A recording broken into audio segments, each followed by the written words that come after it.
মাদ্রাসার ছাত্রদের হাদিয়া যদি ছাত্রদের না দিয়ে হুজুররা নিয়ে যায় তাহলে কি তা ঠিক? গভর্নমেন্ট প্রভিডেন্ট ফান্ডের সরকারি চাকরিজীবীদের টাকা জমা রাখা বাধ্যতামূলক। উক্ত টাকার মুনাফা গ্রহণ করা কি হালাল হবে? কেউ যদি অবৈধ টাকা উপার্জন করে বাড়ি গাড়ি করে তাতে কি তার নামাজ হবে? অনেক মাদ্রাসায় হয়তো কোনো খাবার আসলো তো ছেলেদেরকে নামকে অস্তি কিছু দিয়ে আর বাকি সব ডিশ ধরে হুজুর বাড়িতে চলে গেল। তো এই ক্ষেত্রে হুজুর গুনাহগার হলেন।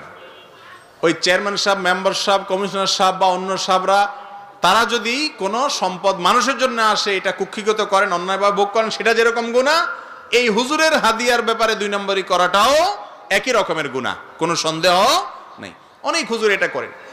আমার কাছে অনেক ডোনাররা অভিযোগ করছেন, হুজুর অমুক মাদ্রাসায় দিছি, পরে যায় দেখি যে গামলা ভর্তি পড়ে রয়েছে, বাচ্চাদেরকে অল্প অল্প করে দিয়ে দিছে। এগুলো গুনাহ। যারা মসজিদ মাদ্রাসা দায়িত্ব পালন করেন তারা অনেকে এগুলো খেয়াল করেন না, অনেকে জানেনই না যে এটা গুনাহ হচ্ছে, হারাম হচ্ছে। বাচ্চাদের জন্য আসলে বাচ্চাদেরকে দিতে হবে, বাচ্চারা খেয়ে এরপরে নষ্ট হয়ে যাচ্ছে, সেটা আপনি নিলেন বা গরিবদেরকে দিলেন ভিন্ন কথা, কিন্তু তাদের হক তাদেরকে দিতে হবে। তাদেরটা না দিয়া টোটালটা মেরে দিলেন, এটা তো পুরো দুর্নীতিবাজ চেয়ারম্যান আর ওই হুজুরের মধ্যে কোনো পার্থক্য থাকলো না।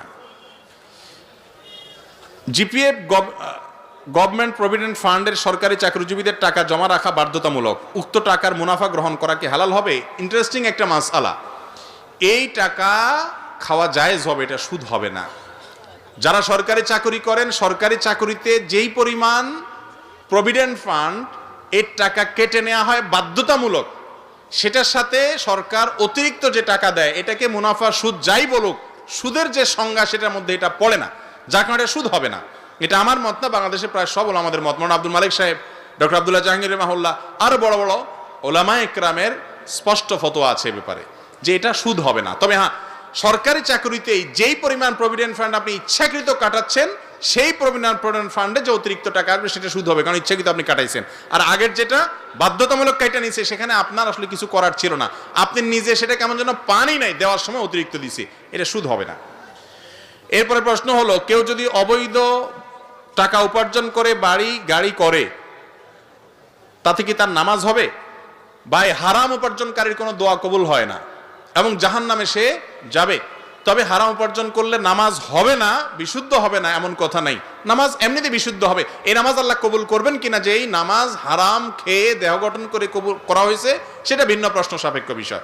এমনি বেসিক্যালি নামাজ ফরজ আদায় হয়ে গেছে, ওয়াক্তের দায়িত্ব আদায় করে ফেলেছে, এটুকু বলা যাবে। কিন্তু এর মানে এই না সে মুক্তি পেয়ে যাচ্ছে, হারাম খাওয়ার কারণে জান্নাতে যাওয়া তার কঠিন হয়ে যাবে।